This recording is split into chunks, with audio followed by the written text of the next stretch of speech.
हमारी कहानी शुरू होती है एक बड़े शहर के गरीब से इलाके में। जीरा नाम का एक मजदूर अपने दोस्त दामू के घर के बाहर खड़ा है। दामू ने उसे देख लिया है। जीरा के साथ उसका एक और साथी भी है। जल्दी ही दामू भी उनके पास आता है और फिर तीनों आगे बढ़ जाते हैं। ये तीनों दिहाड़ी मजदूर थे और मजदूरी का काम करते थे।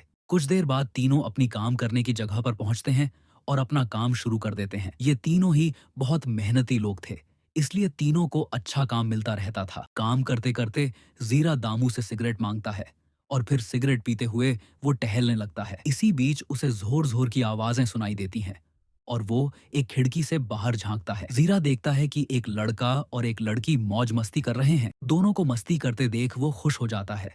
वह तुरंत अपने साथियों के पास आता है और फिर उन्हें भी खिड़की के पास लाता है। अब तीनों छिपकर देखने लगते हैं कि लड़का किस तरह लड़की की गुफा में मस्ती कर रहा है। लड़का और लड़की को कुछ देर देखने के बाद तीनों फिर से अपना काम शुरू कर देते हैं। शाम को तीनों को उनकी मजदूरी भी मिल जाती है, जिसके बाद वो मजदूरों वाले कपड़े बदलते हैं और अपने घर की तरफ चलने लगते हैं। वैसे आज दामू का जन्मदिन था, तो उसके दोस्त उससे पार्टी मांगते हैं। दामू उन्हें एक छोटी सी दुकान पर ले जाता है जहां उन्हें शराब मिलती थी। दुकानदार उनसे कहता है कि शराब ध्यान से पीना, क्योंकि जीरा अक्सर शराब पीकर लड़ाई करता था। तीनों अभी शराब पीने ही वाले थे कि उन्हें अपना एक दोस्त दिखता है। जीरा उसे आवाज लगाता है, जिसके बाद किस्मो नाम का एक लड़का उनके पास आता है। दामू और किस्मो की भी अच्छी दोस्ती थी। दामू जल्दी से किस्मो को शराब पिलाता है। दामू चाहता था कि किस्मो उसके साथ बैठे। किस्मो के जाने के बाद तीनों शराब पीने लगते हैं और आपस में बातें करने लगते हैं। अगली सुबह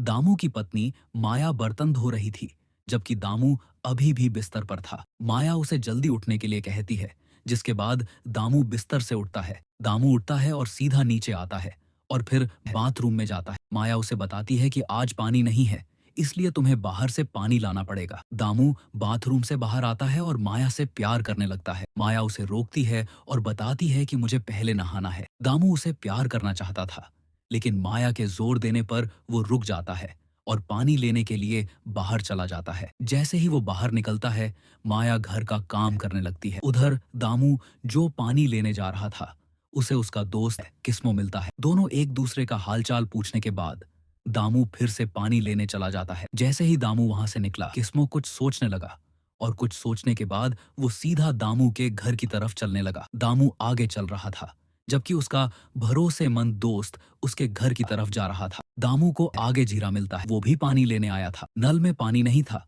और जेरा दामू को बताता है कि नल में कुछ खराबी आ गई है। जैसे ही दोनों नल के पास आते हैं, उन्हें पता चलता है कि नल को ठीक होने में 1 घंटा लगेगा। दूसरी तरफ किस्मो दामू के घर पहुंच चुका था। इधर दामू का सब्र भी जवाब दे रहा था। उधर जैसे ही माया की नजर किस्मो पर पड़ती है, वो उसे जाने के लिए कहती है। किस्मो उसे समझाता है कि मैं जल्दी पानी लेकर चला जाऊंगा। दूसरी तरफ दामू इंतजार नहीं कर रहा था। वो जीरा को नल के पास खड़े रहने के लिए कहता है और घर की तरफ चलने लगता है। उधर किस्मो माया की गुफा में धमाके करने लगा। दूसरी तरफ दामू भी घर के पास आ गया। जैसे ही वो दरवाजा खटखटाता है, माया और किस्मो डर जाते हैं। दामू जोर जोर से माया को आवाज लगाने लगा। माया किस्मो को छिपाना चाहती थी, इसलिए उसकी बात सुनकर किस्मो पलंग के नीचे छिप जाता है। जैसे ही माया दरवाजा खोलती है, दामू उससे पूछता है कि तुमने दरवाजा बंद क्यों किया था। माया झूठ बोलती है कि वो बाथरूम में थी। उसकी बात सुनकर दामू उसे गर्म करने लगता है। माया उसे रोकने की कोशिश करती है, लेकिन दामू फिर भी नहीं रुकता है और फिर वो बिस्तर पर आकर उसकी गुफा में धमाके करने लगता है। किस्मो बिस्तर के नीचे छिपा हुआ था और उनकी गर्म आवाजें सुनकर वो भी गर्म हो गया। दामू आज इतना ज्यादा जोश में था कि धमाके करते करते वो पलंग ही तोड़ देता है। पलंग टूटने के बाद जब वो उसके नीचे देखता है, तो उसे एक लड़का दिखता है। बिस्तर के नीचे एक लड़का देखकर वो हैरान हो जाता है। जब वो ध्यान से देखता है, तो उसे बिस्तर के नीचे किस्मो की लाश दिखती है। किस्मो की लाश देखकर दोनों डर जाते हैं। दरअसल जब पलंग टूटा, तो उसका कुछ हिस्सा किस्मो के शरीर में चला गया, जिसकी वजह से उसकी मौत हो गई थी। दामू माया से पूछता है कि किस्मो पलंग के नीचे क्या कर रहा था। माया झूठ बोलती है कि उसे कुछ नहीं पता, शायद वो यहाँ चोरी करने आया होगा। दामू कहता है कि हमारे घर में चोरी करने लायक कुछ भी नहीं है। दामू की बात सुनकर माया कहती है कि मुझे कुछ नहीं पता, वो तुम्हारा दोस्त है तो तुम उसे अच्छे से जानते होंगे। इसी बीच एक आदमी दरवाजा खटखटाता है और दामू से कहता है कि जीरा तुम्हें बुला रहा है। की आवाज सुनकर दामू बहुत डर जाता है। वो जल्दी से खुद को संभालता है और जैसे ही दरवाजा खोलता है, आदमी उसे एक अंगूठी देता है और कहता है कि मैं तुम्हारी अंगूठी लौटाने आ रहा था। मुझे रास्ते में जीरा मिला और वो तुम्हारा नल के पास इंतजार कर रहा है। दामू उससे कहता है कि मैं अभी जीरा के पास जाता हूँ। इतना कहकर वो दरवाजा बंद कर देता है, जिसके बाद वो आदमी वहां से चला जाता है। कुछ देर बाद दामू खुद को संभालता है और अपने घर से निकलता है। वो इस समय बहुत ज्यादा परेशान दिख रहा था क्योंकि किस्मों की लाश उसके घर में पड़ी थी। दामू जल्दी से जीरा के पास पहुंचता। नल में अभी भी पानी नहीं आया था। जीरा चाहता था कि दामू नल के पास ही रुके। दामू उसकी तरफ देख रहा था,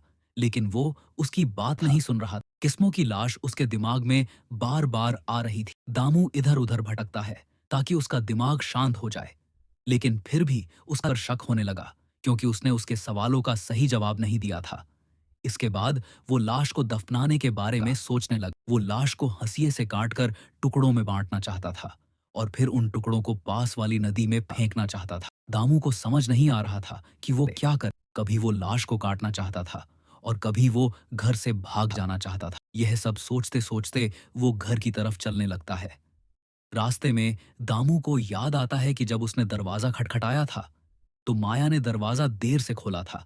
यह सब सोचते हुए वो जल्दी घर पहुंचता है और जैसे ही वो घर पहुंचता है वो माया से पूछना शुरू कर देता है। वो माया से साफ साफ पूछता है कि तुम्हारे और किस्मों के बीच क्या चल रहा था। पहले तो माया कुछ नहीं कहती, लेकिन दामू के धमकाने के बाद वो उसे बताती है कि किस्मों उसकी प्यास बुझाता था। माया की बात सुनकर दामू हैरान रह जाता। वो अपनी पत्नी को अभी मार डालना चाहता था, लेकिन वो चाहकर भी ऐसा नहीं कर पाया। कुछ देर बाद दामू सोचने लगा कि उसने किस्मों पर बहुत भरोसा किया। वो उसे अपना भाई मानता था, लेकिन उस कमीने ने उसे धोखा दिया। उस कमीने ने उसकी गैर मौजूदगी में उसकी पत्नी के साथ मजे लिए। ऐसी बातें सोचते हुए वो अपना होश खो बैठा। वो किस्मों की लाश के पास जाता है और उसे बुरा भला कहने लगता है। दामू इतना जोर से चिल्ला रहा था कि आजू बाजू के पड़ोसी भी उसे सुन लेते हैं। माया भी दामू का बर्ताव देखकर डर जाती। वो उसे रोकने की कोशिश करती है, लेकिन दामू नहीं रुक। दामू ने अपना होश खो दिया था क्योंकि उसकी पत्नी और उसके दोस्त ने उसे धोखा दिया था।